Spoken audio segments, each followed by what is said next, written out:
trago com exclusividade tudo sobre o documentário Friends Forever, exibido pela CNN. Fica aqui que eu vou te contar tudo hoje.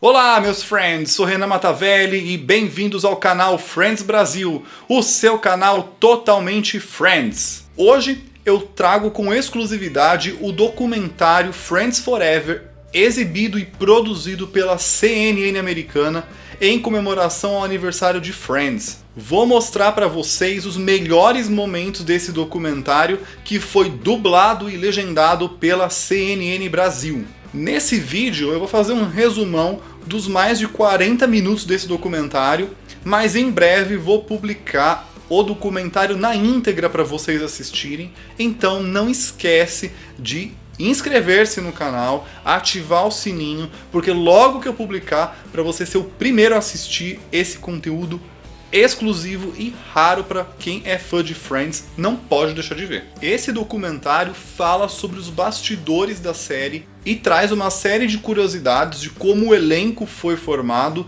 e como os personagens foram construídos. O documentário começa com o icônico sofá passando pelos principais pontos turísticos de Nova York, como a Times Square, o prédio onde a série era ambientada e também o Central Park. Pela primeira vez em 25 anos, o sofá esteve na frente de uma fonte no Central Park em comemoração aos 25 anos da série, lugar onde foi inspirada a abertura da série, que foi gravada em Burbank, na Califórnia. Para começo de conversa, a Marta Kauffman revelou quais eram os outros títulos que a série poderia levar. Vamos assistir? Quais eram as outras ideias de títulos para o programa? Insônia Café. Estávamos passando pela rua e vimos esse lugar. Nós amamos o nome e achamos o cenário interessante. Por que não escolheram esse? Acho que a emissora não gostou. Pensamos em Friends Like Us, The Six of Us, Across the Hall. I just want to be married again. E acabamos escolhendo só Friends. And I just want $1 million. Kevin Bright disse, se conseguirmos um bom horário, pode até chamar de Kevorkian. Não me importo. Friends sempre foi uma série à frente do seu tempo. Para vocês terem uma ideia, a questão da Mônica transar no primeiro encontro com o Paul, The Wine Guy, logo no episódio piloto, foi duramente questionado pela emissora. Era menos convencional do que os outros seriados da época, tirando Seinfeld. E a NBC ficou muito preocupada. What the hell do you do on a real date? E eles distribuíram uma pesquisa para a plateia que era muito enviesada. As perguntas eram tipo, você acha que a Mônica é A, vadia, B, piranha, C, fácil, D, todas as anteriores, por dormir com um cara no primeiro encontro? Isso é influenciar as testemunhas. É, isso mesmo. Elas nem responderam porque não se importavam. E a dona Marta Kauffman revelou um bastidor sobre essa história do Paul, The Wine Guy. Vamos assistir. Odeio admitir, mas essa história da Mônica foi de uma experiência minha na faculdade. Hold on a second. So you went on a date. Espera aí, você saiu com um cara de quem gostava bastante e ele te contou uma história, uma grande mentira, sobre estar tão magoado que não conseguia fazer sexo havia 2 anos. He hadn't been able to have sex for 2 years. Exato. E você caiu nessa? Eu caí nessa completamente. Sinker. Of course it was a line. A NBC comprou a proposta, Friends começou a ser produzido, porém eles estavam com medo que o público mais velho não fosse cativado pela série. Por isso, eles pediram para que os produtores chamassem esse público, até que os criadores incorporaram à série os pais dos personagens. Por isso que ao longo da primeira temporada a gente conhece todos os pais dos Friends, com exceção da Phoebe. Tudo isso era uma forma de atrair o público mais velho, um público mais conservador. Eles também se preocupavam por não ter um personagem mais velho. Tenho medo que os mais velhos não assistissem. All right, kids, I gotta get to work. If I don't input those numbers, doesn't make much of a difference.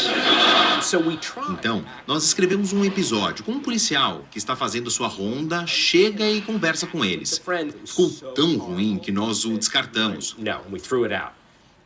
O que dissemos para a emissora foi que apresentaríamos os pais dos personagens. Friends inovou porque não contou apenas a história de um protagonista, mas de 6. Mas essa história nem sempre foi assim. Primeiramente, a NBC queria uma série estrelada por Courtney Cox. O que era diferente da estrutura do plano inicial? A maior diferença foi a decisão de não ter um personagem principal. It's like that, with feelings. Courtney Cox, who also Courtney Cox era a atriz mais conhecida na época. Ela tinha estrelado em um filme naquele ano, o Ace Ventura.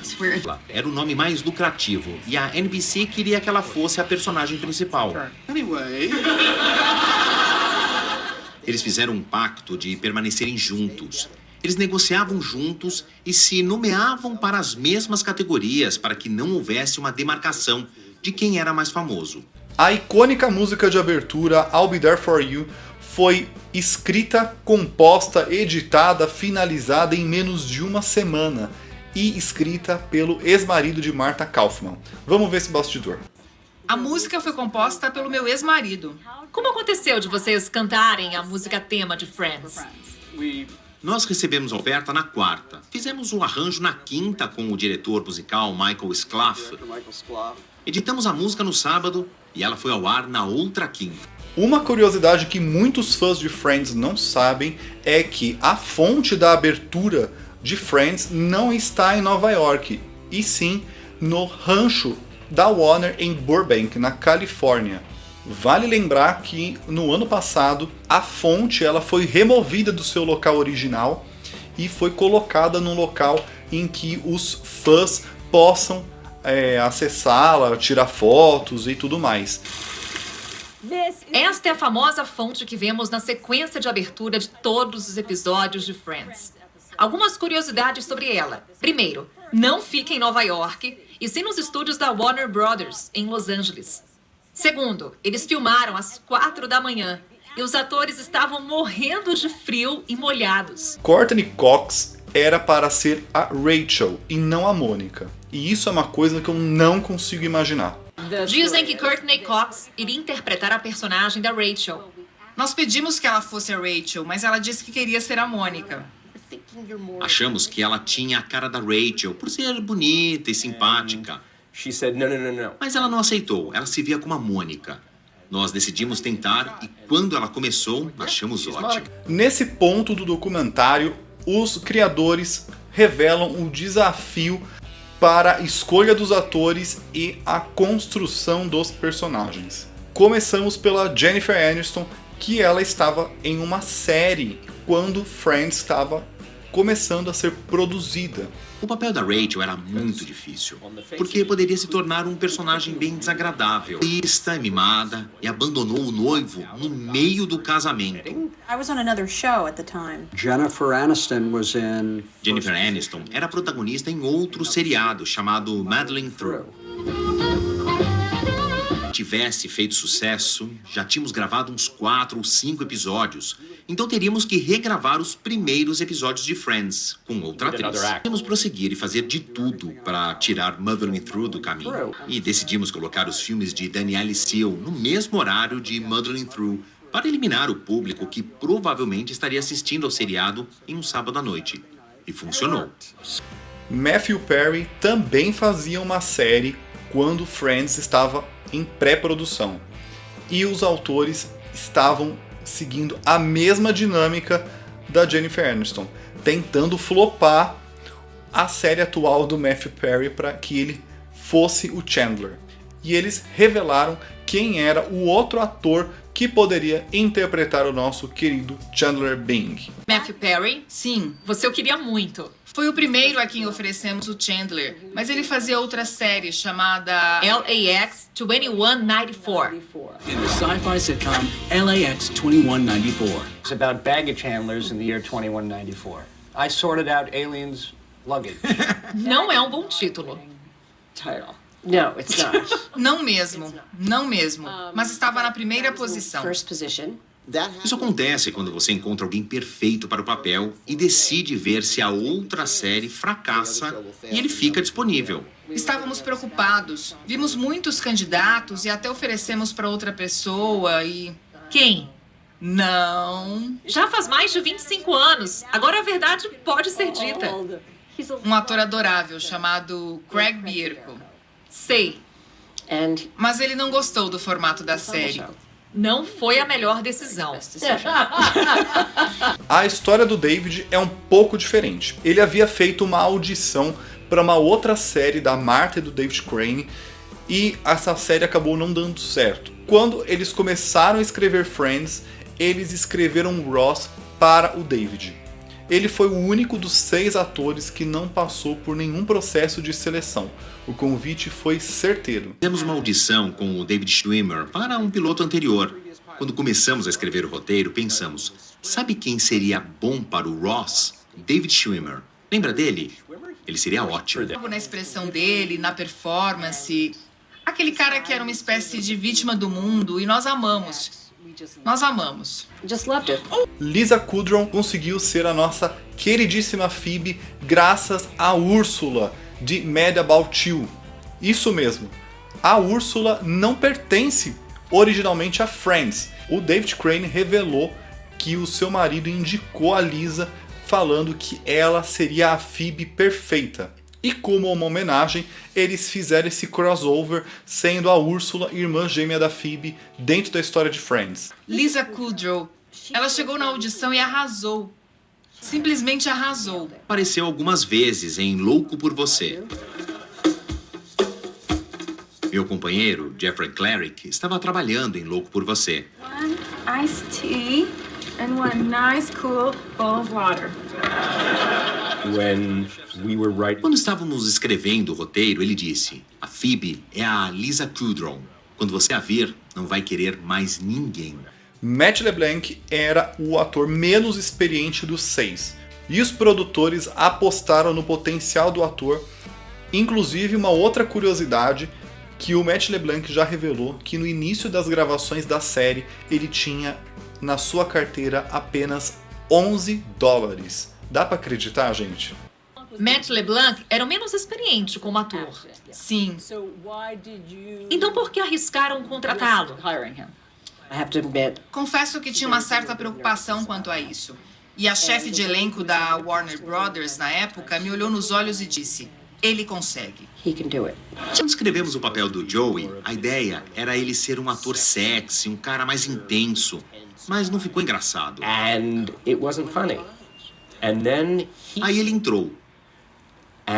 when Quando o Matt leu as falas, ficou muito engraçado. No final da primeira temporada, Friends já estava consagrada como uma série de grande sucesso e repercussão na mídia. Porém, os produtores e os criadores revelaram que eles viviam numa bolha de gravação e eles não tinham ideia do sucesso que estava sendo Friends. Nós trabalhávamos muito, por horas a fio. And so I think we were living in a bubble. Acho que estávamos vivendo numa bolha. Não sabíamos muito bem o que estava acontecendo com a série, com o elenco, fora da nossa bolha. Show to the cast outside of our little bubble. And E eu me lembro que depois do fim da primeira temporada, Jeffrey e eu estávamos no aeroporto, porque finalmente estávamos de férias e olhamos para a banca de jornais e eles estavam em todas as capas. Foi uma loucura. Lembro de um dia entrar no carro, saindo da Warner Brothers, ligar o rádio e ouvir a música da série. Foi quando eu percebi que, uau, éramos um sucesso. E claro, com o sucesso da série, começaram a vir as peças publicitárias porque a dona Warner queria ganhar dinheiro sobre Friends. E no documentário eles falam sobre a propaganda da Coca Diet e a repercussão negativa dessa propaganda. Vamos assistir. There was this opportunity. Nos convidaram para fazer um comercial da Coca Diet. Por algum motivo, nós aceitamos. Yes. Buy specially marked packages of Diet Coke. Watch the Diet Coke commercial during Friends. Many years. Durante muitos anos, fomos a série mais assistida da história da televisão. Is that what you want to hear? I didn't do it. I wasn't even there. Wasn't me. You know what would be nice in here? A couple of candles. Parecia que Friends estava em todo lugar. We were oversaturated. Estávamos saturados e precisávamos voltar para o que fazíamos de melhor, que era contar histórias. And we actually sat... E nós nos sentamos na sala de reuniões da NBC e dissemos, talvez seja melhor recuar e deixá-los respirar um pouco. Claro que com esse sucesso, os salários dos atores foram revistos, mas eles queriam que o David Schwimmer e a Jennifer Aniston seriam os atores com a maior remuneração. Normalmente, em uma negociação, você chama um, depois chama outro, e todos são forçados a seguir a mesma linha. E David Schwimmer achou que seria bom para todos uma negociação em conjunto, para que recebessem a mesma quantia. Ele pensava, estamos trabalhando igualmente, por que ter salários diferentes para fazer a mesma coisa? Acho que a partir da segunda temporada os salários eram iguais, e na história da televisão, provavelmente, a maior remuneração que qualquer ator já teve. Uma das partes mais delicadas desse documentário fala sobre o impacto da fama e do sucesso na vida pessoal do Matthew Perry. Todo mundo sabe do problema dele com o alcoolismo. Os autores revelam que ele chegava, às vezes, com muita ressaca, embriagado. Acho que todos ficaram sabendo que a série teve um impacto sobre Matthew Perry. I was in denial about the serious nature of alcoholism and addiction. Na história da televisão, quando um dos membros do elenco tinha problemas com o vício, ou os produtores deixavam que ele se matasse, usually by either letting them kill themselves ou tomavam a frente por saberem que isso é uma doença e que não é algo que ele estava fazendo intencionalmente para prejudicar a série e nem sendo irresponsável como ator. or irresponsibly as an actor. So I feel very proud. Eu me sinto muito orgulhoso de todos nós termos apoiado o Matthew e o ajudado às vezes. Sinto que fizemos a coisa certa quando o apoiamos. Antes de você continuar vendo tudo o que rolou nesse documentário, não esquece de inscrever-se no canal, deixar um like e depois compartilhar com todos os seus friends, beleza? E a pergunta que não quer calar: qual o segredo do sucesso de Friends? E o elenco responde: Bad jobs, hit show, go figure. Go figure. Why do you think it's a hit? The writing. Gotta have good writing. It begins with the writing, right? Era o melhor roteiro com que já tinha trabalhado em uma comédia. Adorávamos tudo o que os roteiristas faziam e o que acontecia no palco. Nós sentíamos a química daquele elenco. Se a história de um protagonista dá trabalho, imagina de 6. Nessa parte do documentário é mostrado como era trabalhoso fazer os roteiros de Friends. Mas vale lembrar que o texto nunca estava pronto. Até na hora da gravação tinha alteração de texto, porque tudo dependia da recepção do público. Friends era uma série gravada com um auditório em torno de 200 pessoas. E ali os roteiristas podiam testar a receptividade das pessoas, se aquela piada estava funcionando. Como era uma sala de roteiristas e as horas de trabalho? Era difícil. Algumas vezes eu ia para casa com o sol nascendo, arrumava meus filhos para a escola e voltava para o trabalho. Eu diria que, por 3 anos, eu não fiz nenhuma refeição com os meus filhos. Give me the modus operandi. Take me through the week, David. We would have a table read with the whole writing staff, the production, heads of production, the executive producers. If it gets a laugh, then it's worth keeping. Tuesdays. Às terças íamos para o primeiro ensaio e aí tínhamos que reescrever. Have to go back and rewrite. Além das bandeiras levantadas por Friends, os criadores nos bastidores lutavam contra uma série de padrões e preconceitos. Você dá para acreditar que eles não podiam falar a palavra pênis, mamilos ou até mesmo palavrões? Estavam preocupados com as coisas de cunho sexual. Foi uma batalha com os padrões da televisão. De repente avisaram que não podíamos falar mamilo. And you have to figure out a way to... E você tinha que achar um jeito de passar a mesma ideia, então virou região mamária. So we came up with nipular. Discussões em que falavam, vocês só podem falar pênis uma vez e disseram 3. A gente respondia, ok, falamos pênis 2 vezes, se liberar isso em outra parte do roteiro. Um outro bastidor revela que Matthew Perry sempre nas gravações colocava o seu toque especial de Chandler Bing. To do it. Matthew Perry, O Matthew Perry dá o toque pessoal dele. Quando escrevemos uma fala, a ouvimos em nossas cabeças de uma certa maneira. E ele escolhia de propósito outro jeito de falar para enfatizar. E a entrevistadora pergunta para Marta Kauffman como foi desafiador encerrar uma história que estava 10 anos no ar. Qual foi a dificuldade de encerrar as histórias no final? Foi muito difícil. It was really hard because, Foi muito difícil porque algumas coisas eram previsíveis, então tínhamos que fazê-las de um jeito imprevisível. Todo mundo sabia que o Ross e a Rachel iam ficar juntos, então tínhamos que pensar em como surpreender. Nesse ponto do documentário é aquele momento que a nossa voz fica embargada, a gente vai, só de pensar, começa a chorar horrores, que é o fatídico The Last On, o último episódio de Friends. Ali, nós presenciamos o que Friends tem de melhor. Pegaram de um jeito maravilhoso. Okay, should we get some coffee? Nossa, 10 anos. A meta era que não cancelassem. Qual o segredo do sucesso de 10 anos? Está no elenco e no roteiro. Friends é um fenômeno, e os criadores e produtores, eles falam um pouco o porquê a série até hoje ela é tão amada por tanta gente. A série era sobre a época da vida em que você sai de casa e seus amigos viram a sua família. Muito que todo mundo passa na vida. Over 75 million. Mais de 75 milhões de norte-americanos, um terço do país, assistiam à série às quintas-feiras. So Friends was a monster hit in ways that Friends era um sucesso enorme, de uma maneira que é difícil imaginar hoje. Não há comédia de meia hora que tenha feito mais sucesso no mundo por 25 anos. for 25 years. Nessa parte do documentário, eu parei e pensei de quanto Friends sempre continua atual.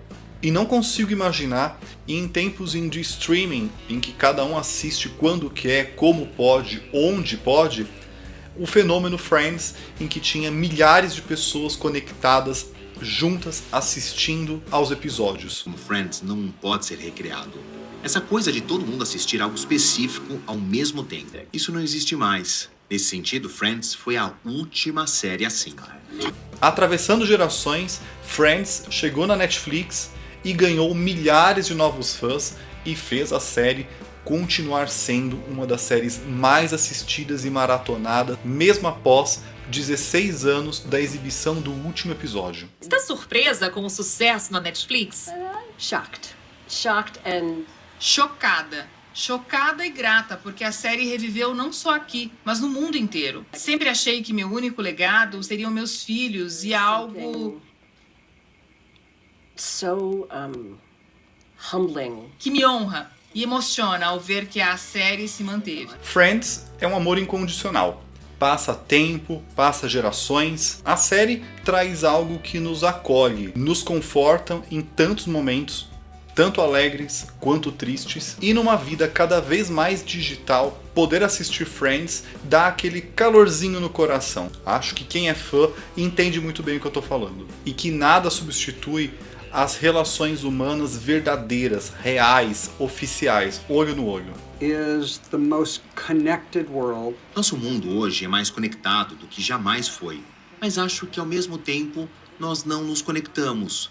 Temos informações, mas as pessoas não se conectam. Acho que esse sucesso não é por causa do celular, é pela série tratar de seres humanos. A série segue reafirmando como a verdadeira conectividade acontece, como são os relacionamentos reais. No documentário mostra o Estúdio 24, ou o Friends Stage. Nesse momento é revelado qual produção estava sendo gravada nesse Estúdio 24. Eis a resposta para o que estão filmando aqui. Fuller House. O set é diferente da época de Friends, mas a vontade de ver de novo os personagens é a mesma. E vendo o Estúdio 24 montado por Fuller House, bate aquela nostalgia, aquela vontade de ali estar novamente os cenários do Central Park, o apartamento da Mônica, do Joey e do Chandler, e a fatídica pergunta: o retorno de Friends. O pessoal nostálgico quer esse retorno. Part of the problem is... Parte do problema é que a essência da série era sobre a época em que os amigos são sua família. Mas ao ter uma família própria, isso muda. Seria patético uns cinquentões em uma cafeteria, não direito, com laço e tudo. E acabou. Bem, como todo mundo já sabe, os criadores são bem resistentes quanto a essa questão sobre qualquer retorno da série. Porém, esse documentário foi gravado antes do anúncio da produção do especial de Friends, que vai ser lançado exclusivamente na HBO Max. Será um especial não roteirizado com duração de 1 hora. Porém, por conta da pandemia, eles não conseguiram ainda realizar as gravações, mas a gente torce para que ainda esse ano eles gravem e já seja disponibilizado no HBO Max. Aqui no canal eu tenho um vídeo falando tudo sobre esse especial de Friends. No final, corre lá para você assistir e ficar inteirado de tudo que vai rolar. Deixa aqui nos comentários, você gostaria de um retorno da série? Como? Em filme, em episódio especial, uma nova temporada? E coloca aqui qual é o seu momento Friends, o que Friends mudou na sua vida. Coloca tudo o que você mais ama em Friends aqui nos comentários que eu vou responder vocês. Lembrando que além desse resumão que eu fiz para vocês, em breve estará disponível a íntegra de todo o documentário para vocês assistirem e reassistirem quantas vezes quiserem. Por isso, não esqueça de inscrever-se no canal, ativar o sininho, deixar um like e compartilhar com todos os seus friends. Gente, esse documentário é imperdível, então assistam. Logo menos vai sair aqui no canal Friends Brasil. Espero que vocês tenham gostado do vídeo de hoje. I'll be there for you. E até mais. Gente, eu gravei com um final travado.